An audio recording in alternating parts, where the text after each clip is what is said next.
कुछ समझ गया। ये जो उनके बनाए हुए मंदिर, घाट, धर्मशालाएं हैं, ये क्या हमें उनकी कहानी भूलने देंगे? वो तो हमेशा याद दिलाएंगे उनकी उचित राज्य व्यवस्थाओं के बारे में। हर गांव-गांव में कुएं, तालाब निर्माण करके अपनी प्रजा की प्यास बुझाई है उन्होंने। कैसे भूल सकते हैं उन्हें? उनके गुण क्या बताऊं? सहिष्णुता, न्यायप्रियता, उदारता, उत्तम शासन करती। अरे कितने गिनाऊं, क्या क्या बताऊं। अहिल्या देवी को जितना जानेंगे उतनी जीवन की सोच समृद्ध होती रहेगी। ऐसे पुण्य श्लोक लोक माता अहिल्या देवी जी की चरणों में शत शत नमन।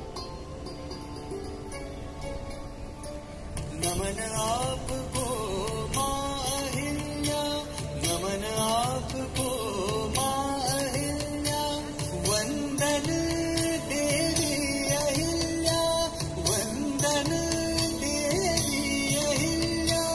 पुण्य श्लोक लोक माता, पुण्य श्लोक लोक माता, धन्य हो देवी अहिल्या, धन्य हो देवी अहिल्या।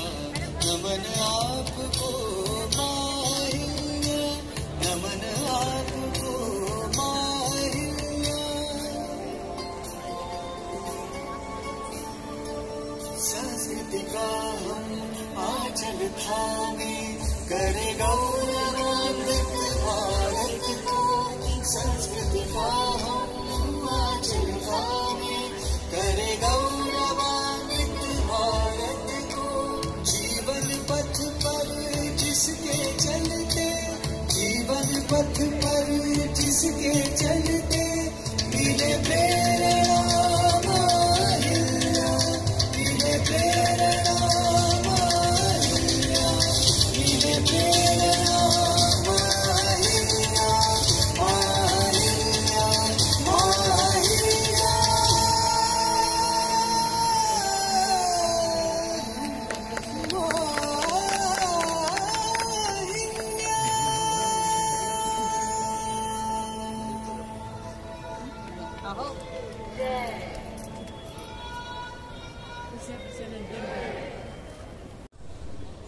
कार्यक्रम के मुख्य अतिथि हैं माननीय उदय सिंह राजे होलकर जी।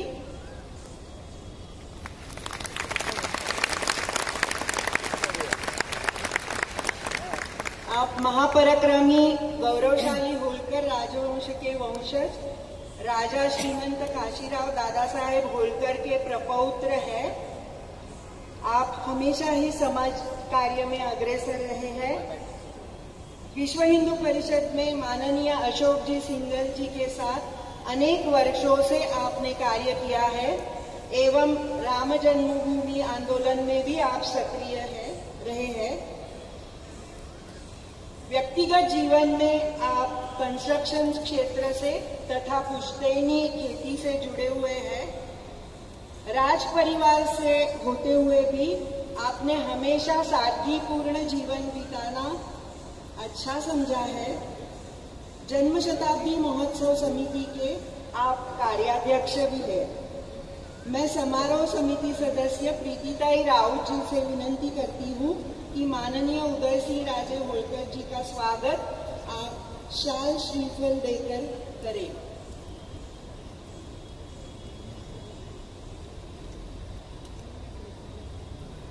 माननीय उदय सिंह राजे होलकर जी।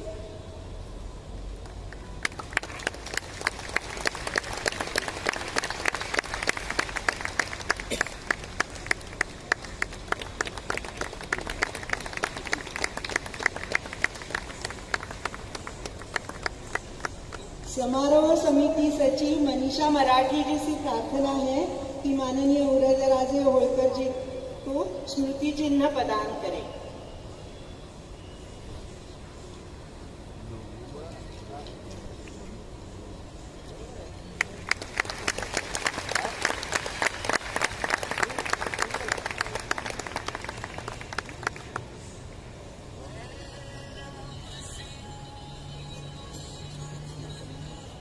कार्यवाह श्री दत्तात्रेय जी होसबाई। आप मूलतः शिवमोगा कर्नाटक से हैं। आपने अंग्रेजी साहित्य में पदव्युत्तर शिक्षण प्राप्त किया है।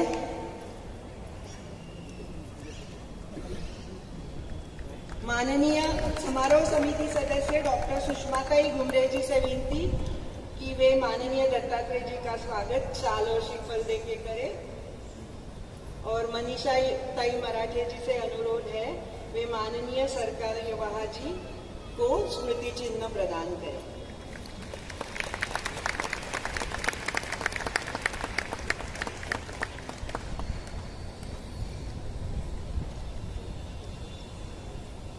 मैं माननीय दत्तात्रेय जी का परिचय दे रही थी, आप विराजमान हो जाइए। मैंने कहा कि दत्ताजी ने अंग्रेजी साहित्य में पदव्युत्तर शिक्षण प्राप्त किया है। आप 1972 से अखिल भारतीय विद्यार्थी परिषद के संपर्क में आए और 1978 से पूर्णकालिक प्रचारक बनी। अखिल भारतीय विद्यार्थी परिषद में आपने कर्नाटक प्रांत संगठन मंत्री, दक्षिण क्षेत्र संगठन मंत्री, राष्ट्रीय महामंत्री एवं 1992 से 2003 तक अखिल भारतीय संगठन मंत्री जैसे महत्वपूर्ण दायित्वों का निर्वाह किया है। आप विश्व विद्यार्थी युवा संघ यानी world organisation of student and youth WOSY के संस्थापक महासचिव लगातार 20 वर्षों तक रहे हैं। आप राष्ट्रीय सहसभ के अखिल भारतीय सह बौद्धिक प्रमुख एवं सह सरकार्यवाह भी रहे हैं। 1921 से आप संघ के माननीय सरकार्यवाह हैं। आपका देश विदेशों में बार बार प्रवास हुआ है। आपका केंद्र लखनऊ है। उनका स्वागत और स्मृति चिन्ह देके स्वागत हम कर चुके हैं। मंच पर विराजमान मान्यवर है माननीय सुरेश जी भगेरिया जी। आपका निवास बांगुर नगर गोरेगांव पश्चिम में है। आप राष्ट्रीय सहसभ संघ मुंबई महानगर के माननीय संघचालक हैं। आप प्रतिथयश उद्योगपति है तथा अनेक शैक्षणिक तथा सामाजिक संस्था से आप जुड़े हुए हैं। मैं निहारिका पोंजे जी से निवेदन करती हूँ कि आप बघेरिया जी का स्वागत शाल श्रीफल से करें। सुरेश जी बघेरिया, माननीय सुरेश जी बघेरिया जी।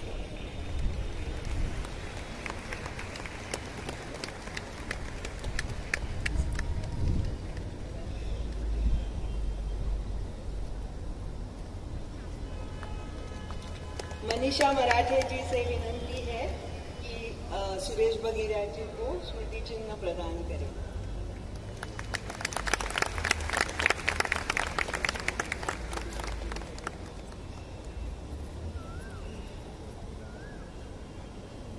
मनीषा ताई मराठे समारोह समिति की सचिव हैं तथा सरोज स्वीट्स की संचालिका भी है। नेतृत्व, मातृत्व, दातृत्व और कर्तृत्व की प्रतीक पुण्य श्लोक अहिल्या देवी के जीवन चरित्र तथा कार्यों को दर्शाती एक चित्रफित अब हम देखेंगे। इसका निर्माण समारोह समिति ने किया है।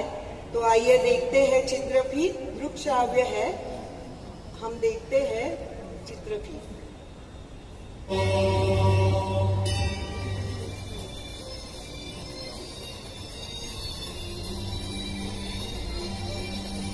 राजकीय दृष्ट्या अत्यंत अस्थिर काळात सासरे मल्हारराव होळकर यांच्या निधनानंतर ज्यांच्यावर इंदूर संस्थांच्या राज्यकारभाराचे संपूर्ण दायित्व आले आणि ते उत्तमपणे निभावल्यामुळे प्रजेने ज्यांना देवी संबोधले अशा अहिल्याबाई होळकर रयतेला सुखी ठेवणं हेच उद्दिष्ट ठेवून त्याच्यासाठी जे लागेल ते करण्याची सज्जता ठेवल्यामुळे अहिल्यादेवी राज्यकारभाराची घडी बसवण्यात यशस्वी झाल्या। केवळ आपल्या राज्यातीलच नव्हे तर देशभरातील तीर्थस्थळांची आणि तिथे दर्शनार्थ येणाऱ्या भाविकांच्या उत्तम व्यवस्थेची सोय करण्यासाठी अहिल्यादेवी सुपरिचित आहेत.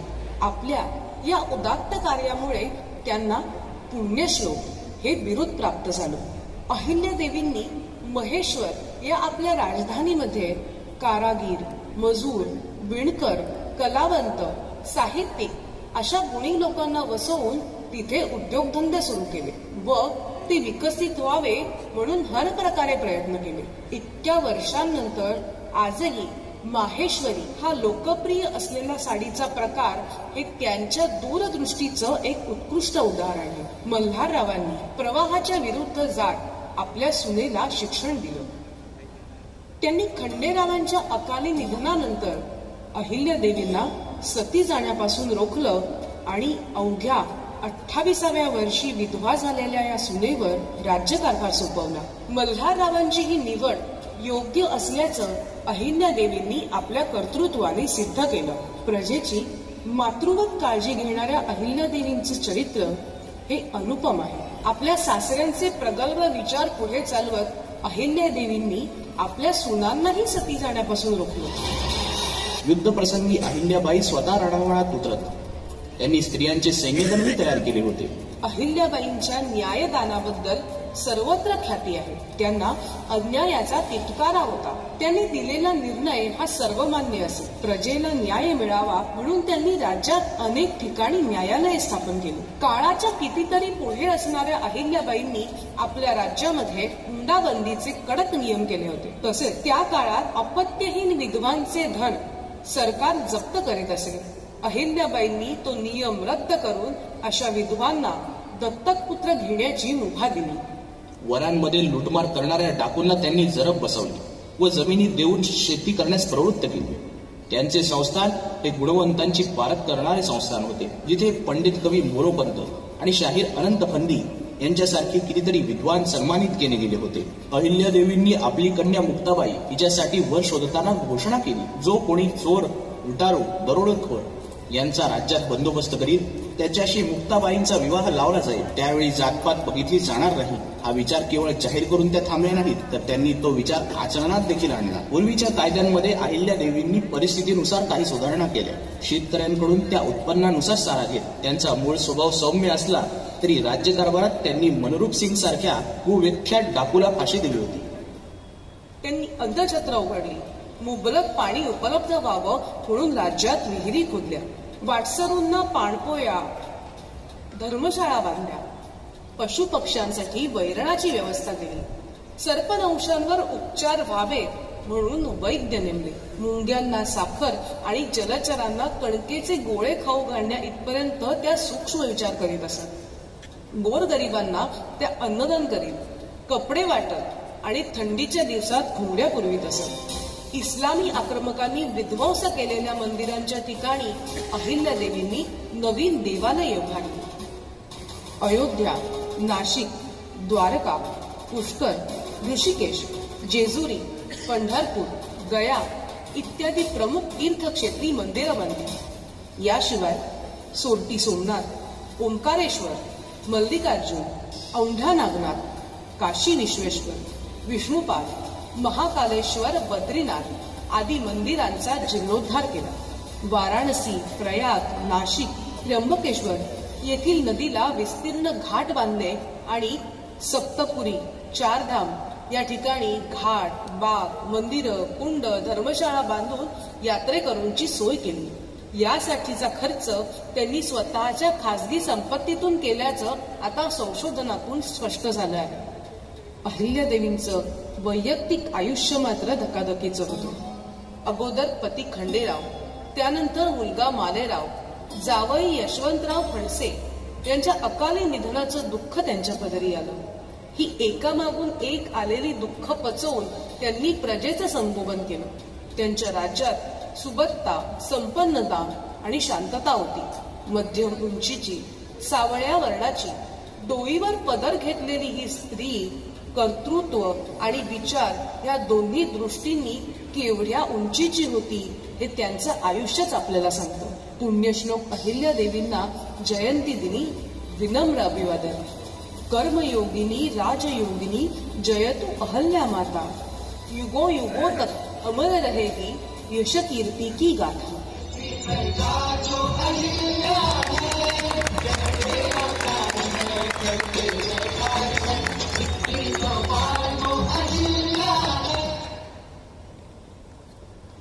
आज के कार्यक्रम में सरस्वती कदम जी से विनती है कि कार्यक्रम का प्रास्ताविक आप करें। कर्तृत्व नेतृत्व करने वाले महिलाएं एवं पुरुष वर्ग, इन सभी को अहिल्या देवी के जीवन से प्रेरणा मिले, यह उद्देश्य रखकर हमने आगे के सारे कार्यक्रमों का आयोजन किया, जिसमें पहला कार्यक्रम हमारा 31 मई को हुआ।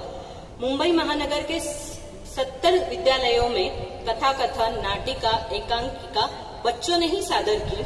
उसकी तैयारी हमने करवाई थी बच्चों से।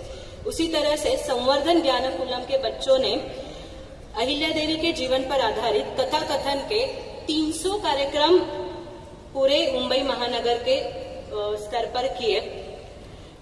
डेक्कन एजुकेशन सोसाइटी के कीर्ति कॉलेज द्वारा अहिल्या देवी के विषय पर विभिन्न 7 प्रकार के स्पर्धाओं का आयोजन दादर में किया गया और इस कार्यक्रम के हेतु से संपर्क हमने जो किया वो 100 महाविद्यालयों तक हम पहुंचे और इस स्पर्धाओं का जो बख्शीश वितरण का कार्यक्रम हुआ वो 14 जनवरी 2025 को दादर के ही अपने शिवाजी नाट्य मंदिर में हुआ। उस कार्यक्रम में मुंबई महाविद्यापीठ के कुलगुरु श्री रविंद्र कुलकर्णी यहाँ उपस्थित थे। मुंबई विद्यापीठ के द्वारा 14 फरवरी 2025 को एक दिवसीय कार्यशाला आयोजित की गई, जिसके उद्घाटन के लिए सुमित्राताई महाजन स्वयं थी। इस कार्यशाला के लिए देश भर से प्रबुद्ध प्रतिनिधि उपस्थित रहे। अहिल्या देवी के व्यावसायिकों के लिए जो दूरदृष्टि थी उसे देखते हुए 8 मार्च 2025 को बॉम्बे स्टॉक एक्सचेंज मुंबई में व्यावसायिकों का एक कार्यक्रम आयोजित किया, जिसमें वर्ल्ड हिंदू इकोनॉमिक फोरम के अध्यक्ष स्वामी विज्ञानंदम जी और पद्मश्री विभूषित के रत्न प्रभा जी, जो कर्नाटक के चीफ सेक्रेटरी रह चुकी हैं, और अपने महामहिम राज्यपाल श्री पी राधाकृष्णन, ये भी उनका उद्बोधन रहा। चिंबूर भाग में अहिल्या देवी विषय पर शालेय स्तर पर प्रतियोगिता आयोजित की थी। उसके बख्शीश वितरण का कार्यक्रम भी 16 मार्च को आचार्य कॉलेज में हुआ। इस पूरे वर्ष में समाज के विभिन्न संस्था संगठनों के द्वारा कुछ विशेष कार्यक्रमों का भी आयोजन किया गया। उसमें से एक विशेष कार्यक्रम जो है वो अभी मैं बता रही हूँ। महिलाओं के बीच कार्य करने वाली विश्व मांगल्य सभा, इनके द्वारा पालघर में एक कार्यक्रम आयोजित किया, जिसमें 10,000 से अधिक संख्या में लोग उपस्थित रहे। अहिल्या देवी त्रिशताब्दी जयंती समारोह समिति के कार्यक्रमों की अगली कड़ी मतलब यह कार्यक्रम है। हमने इस कार्यक्रम का आयोजन करते हुए ये सोचा था कि मुंबई एक पूरे देश की आर्थिक राजधानी है, इसीलिए यहाँ पे सबका ध्यान भी रहता है और यहाँ पे ज्यादा से ज्यादा क्षेत्र भी चालू रहते हैं, ओपन रहते हैं सभी के लिए। और इस सभी क्षेत्रों में महिलाएं भी सम्मिलित है और अग्रसर है, सिर्फ सम्मिलित नहीं है, तो सभी क्षेत्र में महिलाएं अग्रसर है। तो हमने ऐसा सोचा कि सभी क्षेत्र में काम करने वाली महिलाएं तथा विशेष कार्य करने वाले पुरुष वर्ग, इनको इस कार्यक्रम में बुलाया जाए, ताकि अहिल्या देवी होलकर जी के जीवन से प्रेरित होकर अभी के परिप्रेक्ष्य में उनको एक दिशा दर्शन मिले। यह हमारा उद्देश्य आज के इस कार्यक्रम के माध्यम से रहा है और पूरे साल भर के कार्यक्रम के माध्यमों से हमने अहिल्या देवी के विचार जितनी ज्यादा संख्या में हो सके उतने लोगों तक पहुंचाने का प्रयास किया है। इस कार्यक्रम की जो अभी आप देख रहे हैं संख्या, इस संपर्क में ज्यादा से ज्यादा मातृशक्ति ने काम किया है, यह उल्लेखनीय बात मैं जरूर आप सबको बताऊंगी, क्योंकि इसका आयोजन, नियोजन, संपर्क, सारी चीजें जो है हम सारी महिलाओं ने मिलकर किया है। और इसमें कुछ चूक भूल भी हो गई होगी तो मैं अभी माफी मांग देती हूँ। अभी मैं अपनी वाणी को विराम देती हूँ और हम सब जिनका भाषण सुनने के लिए आए हैं उनके लिए मैं यहाँ रुकती हूँ। धन्यवाद।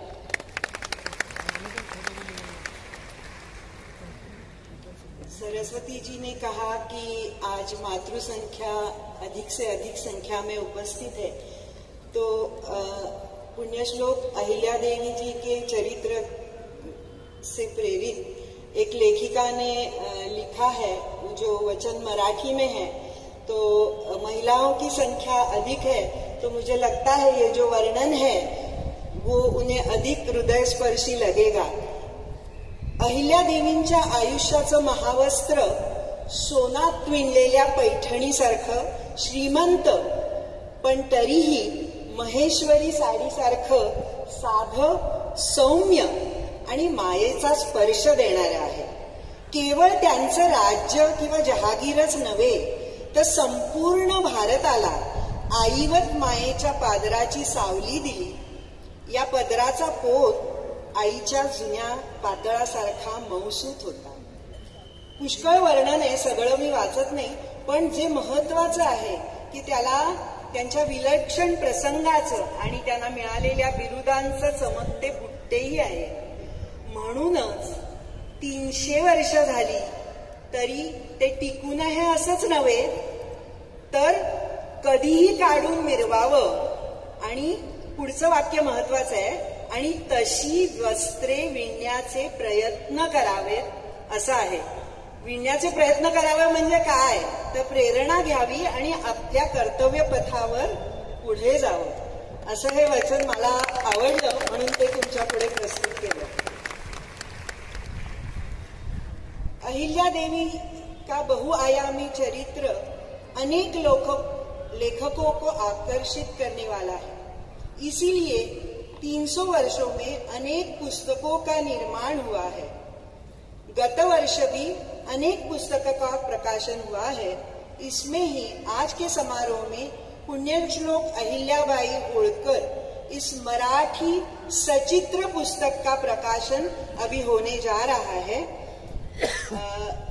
मैं प्रकाशक टीम में से श्री धनंजय चंद्रात्रे एबीवीपी के जो 4 वर्ष तक पूर्ण कार्यकर्ता रहे हैं, उनसे और उनके टीम में से कोई है तो उनसे विनती है कि वो मंच पर आ जाए. अभी मान्यवरों के हाथों से इस पुस्तक का प्रकाशन होगा.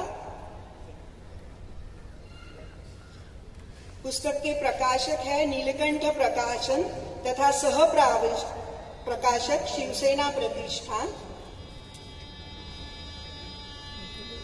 इस पुस्तक का लेखन सिद्धहस्त लेखिका विनता तेलन जी ने किया है.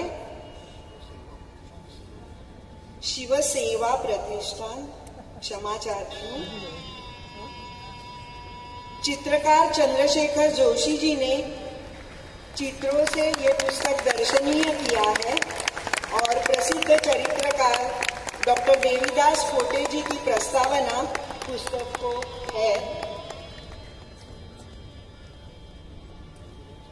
तो इस दर्शनीय और वाचनीय पुस्तक का प्रकाशन आज इस समारोह में हुआ है.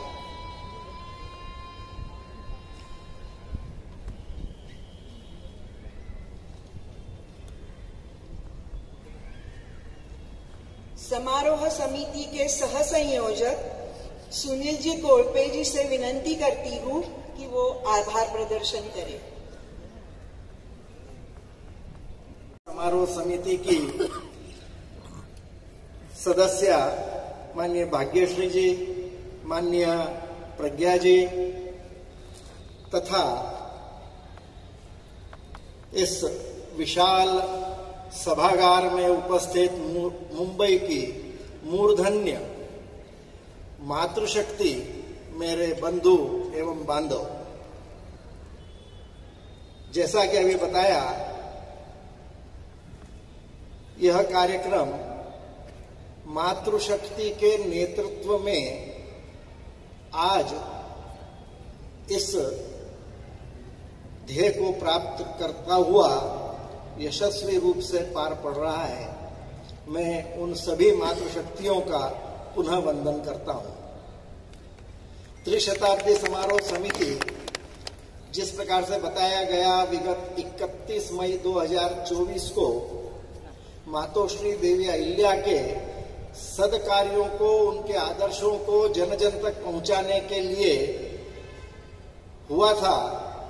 संपूर्ण भारतवर्ष में अनेकानेक कार्यक्रम संपन्न हुए, लाखों की संख्या में अहिल्या भक्त उसमें शामिल हुए। विशेष रूप से पुनः मैं उद्धृत करूंगा कि सभी कार्यक्रमों को यदि हम आकलन करें तो मातृशक्ति की हमें संख्या बहुत अच्छी और प्रेरणादायी मिली। कार्यक्रमों में मुख्य रूप से नाट्य मंचन, स्कूलों में लघु पुस्तिका का वितरण, पश्चात प्रश्नोत्तरी, वाद विवाद प्रतियोगिता एवं रील्स का निर्माण भी हम लोगों ने किया। अनेक स्थानों पर शोभा यात्राओं का भी आयोजन हुआ। नासिक के MUHS विश्वविद्यालय में रील्स का लगभग 300 रील्स का निर्माण हुआ था, जिसमें कि हम गए थे, प्रज्ञा जी भी रही। उनमें चयनित रील्स को हमने पुरस्कृत किया। काफी समय उसमें लगा और अनेक स्टूडेंट्स का उसमें योगदान रहा, जो कि बहुत ही उन्होंने अपने जो विचार रखे प्रेरणादायी थे। वैसे लोक माता के संपूर्ण जीवन पर यदि हम प्रकाश डालें तो अद्भुत प्रतिभा की धनी रही। एक छोटे से ग्राम में शिंदे परिवार की साधारण कन्या एक असाधारण व्यक्तित्व की धनी कैसे हो सकती है, यह हमें देवी अहिल्या के जीवन से मिलता है। एवं भविष्य में आगे चलकर, जैसा भी बताया, योगिनी, राजयोगिनी तक का सफर उनका तय हुआ। स्वप्न दृष्टा सूबेदार मल्हारराव होलकर ने से अपने पुत्र के विवाह, खंडेराव से उनका विवाह कर विवाह बंधन में बांधा एवं सूबेदार साहब की प्रजावत्सला एवं करुणादायी जो प्रेरणा और शिक्षा थी, उसी से देवी अहिल्या निखर के बाहर आई। श्वशुर सूबेदार साहब स्वयं देवी अहिल्या के बहुत अच्छे प्रशिक्षक थे। ससुर और बहू का यह नाता बड़ा अद्भुत उदाहरण पेश करता है। पति खंडेराव होलकर के निधन पर सूबेदार मल्हारराव के आग्रह पर देवी अहिल्या ने सती जाना, यह त्यागा, मन बदला एवं संपूर्ण जीवन जन सेवा में लगाना यह तय किया। आध्यात्मिकता की उनके ऊपर पराकाष्ठा थी और अच्छा तरीके से वो अध्यात्म में लीन थी, इसलिए उन्होंने आज्ञा को, उस समय की विचारधारा को, उस समय की रूढ़ी को तोड़ते हुए वैधव्य धारण किया और संपूर्ण जीवन अपने प्रजावत्सला में लगा दिया।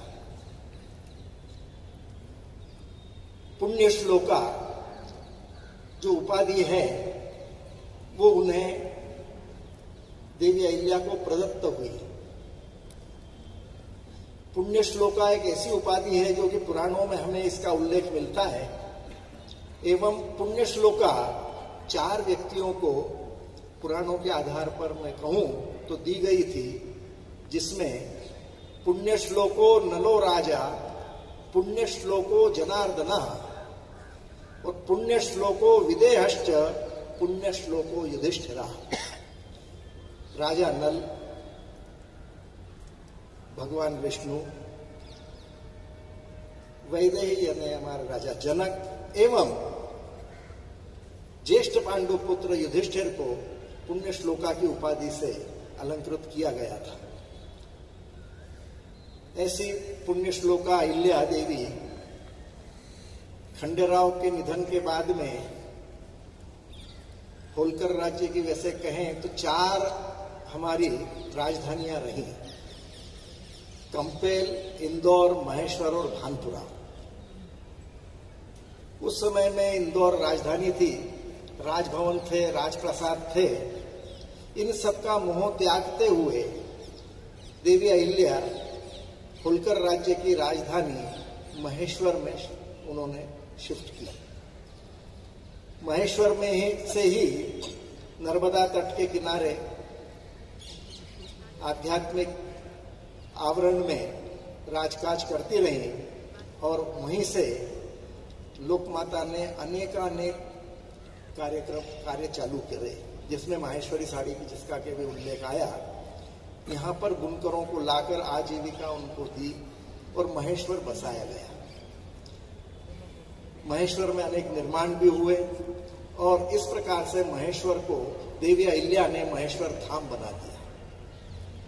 आज भी हर व्यक्ति के जबान पर देवी अहिल्या का नाम आते से ही महेश्वर का नाम आ जाता है।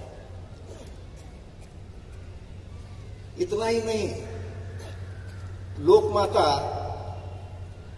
का जो विचार था, जो थॉट्स थे, वो संपूर्ण सनातन हिंदू राष्ट्र के थे। हिंदुस्तान के 32 देवालयों में, जो कि नॉर्थ, साउथ, ईस्ट, वेस्ट में हैं, राजस्थान, केरल, मध्य भारत, महाराष्ट्र, अनेक स्थानों पर गंगा जल को महाशिवरात्रि वाले दिन अभिषेक हेतु वो पहुंचाती थी।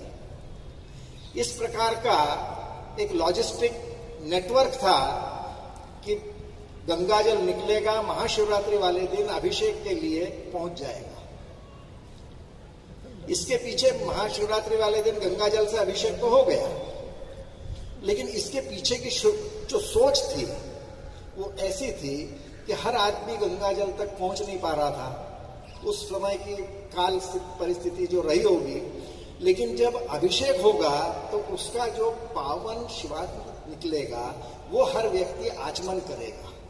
क्योंकि गंगा को हम बोलते हैं गंगा गंगेति यो ब्रूयात योजना नाम शतैरपि मुच्यते सर्व पापेभ्यो विष्णु लोकम स गच्छति। कितने लोगों को उस गंगा जल से अपने आप को आचमन करने का सानिध्य प्राप्त हुआ होगा। इस प्रकार का एक कार्य जो कि हमें बताता है कि होलकर राज्य की सीमा से हटकर, बढ़कर, आगे चलकर देवी ने पूरे संपूर्ण हिंदुस्तान को अपना मानते हुए कार्य किया।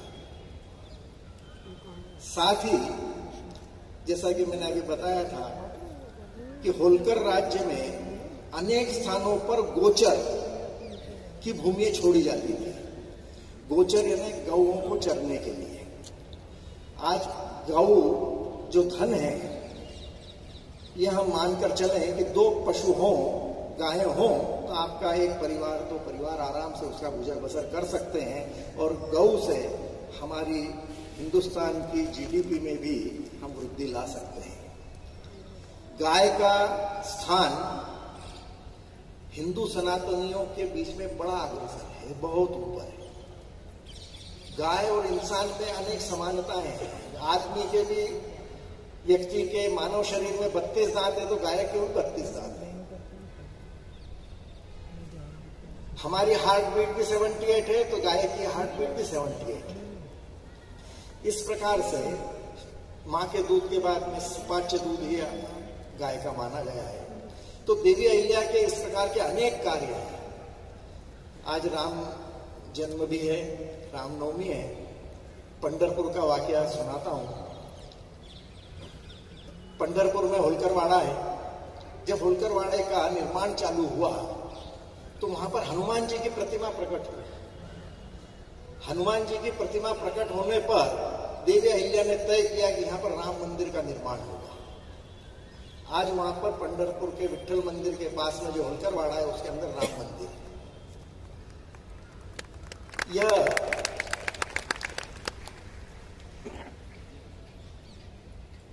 विठल को जब मांगा गया कि अहिल्या देवी की तरफ से क्या अर्चन में आएगा, तो अहिल्या देवी ने विठल के लिए कहा, भगवान पंढरीनाथ के लिए कहा कि मेरी तरफ से तुलसी की माला अर्पित होगी।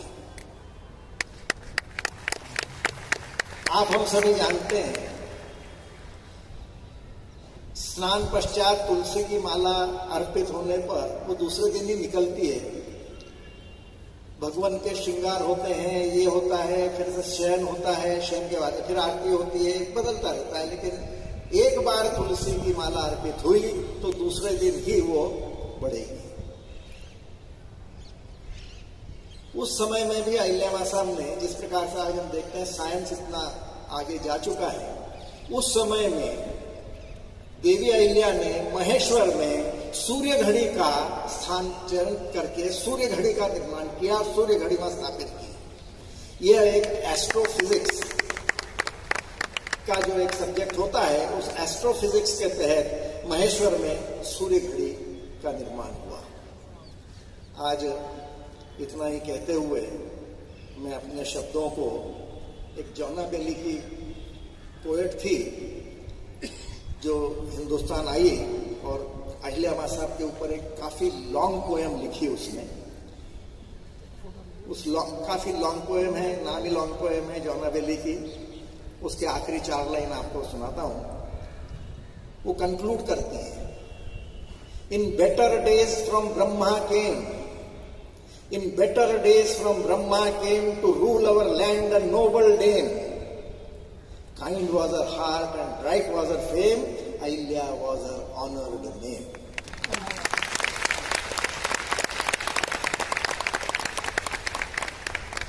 पुनः आप सभी को नमन करते हुए, मंच को नमन करते हुए, भारत माता की जय, भारत माता की जय, पुण्य श्लोक अहिल्या देवी की जय, लोक माता अहिल्या देवी की जय। सादर नमन, अभिवादन, नमस्कार।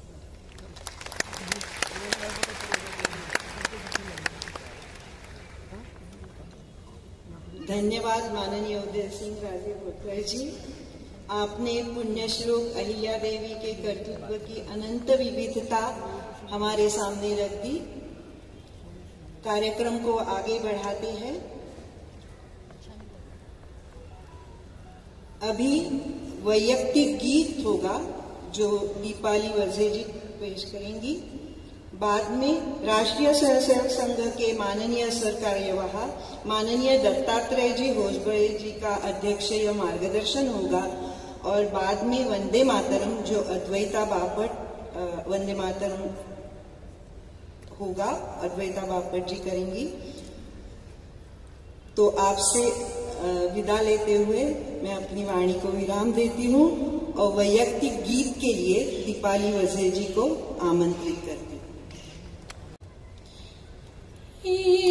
अहिल्या ध्येय साधक शिव आराधक सृजन धाम।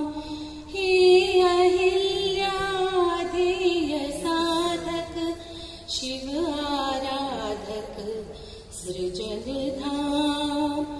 लोक माता परम श्रेष्ठा तुम्हें कोटि प्रणाम, तुम्हें कोटि प्रणाम अहिल्या, तुम्हें कोटि प्रणाम। चिरऋणी है भरत भूमि कर्म की गाथा सुनाती। बद्री से रामेश्वरम तक आपकी पद चाप आती। आज हर स्वर गा रहा है कीर्ति गौरव गान। लोक माता परम श्रेष्ठा तुम्हें कोटि प्रणाम, तुम्हें कोटि प्रणाम अहिल्या, तुम्हें कोटि प्रणाम। धन्य बेटी धन्य पत्नी धन्य माता शासिका। धन्य रानी प्रजावत्सल धन्य अप्रतिम न्याय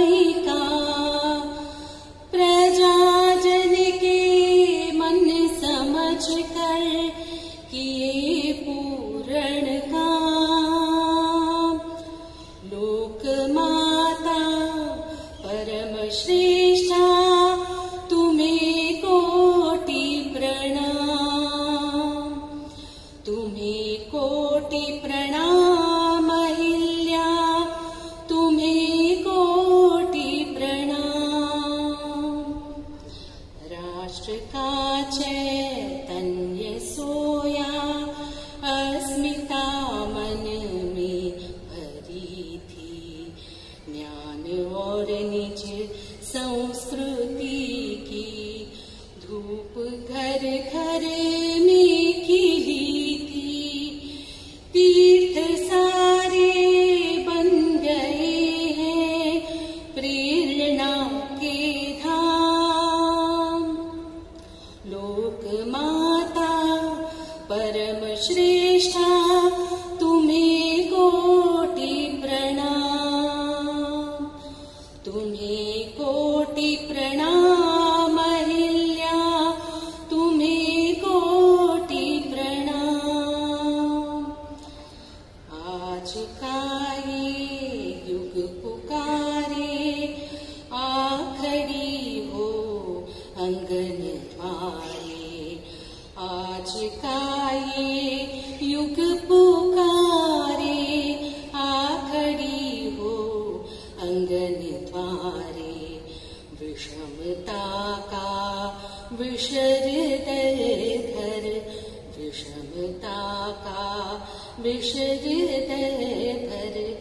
राष्ट्र जीवन को सवारे, पूर्ण समरसता भरा हो ईश का शुभ धाम। लोक माता परम श्रेष्ठा तुम्हें कोटि प्रणाम।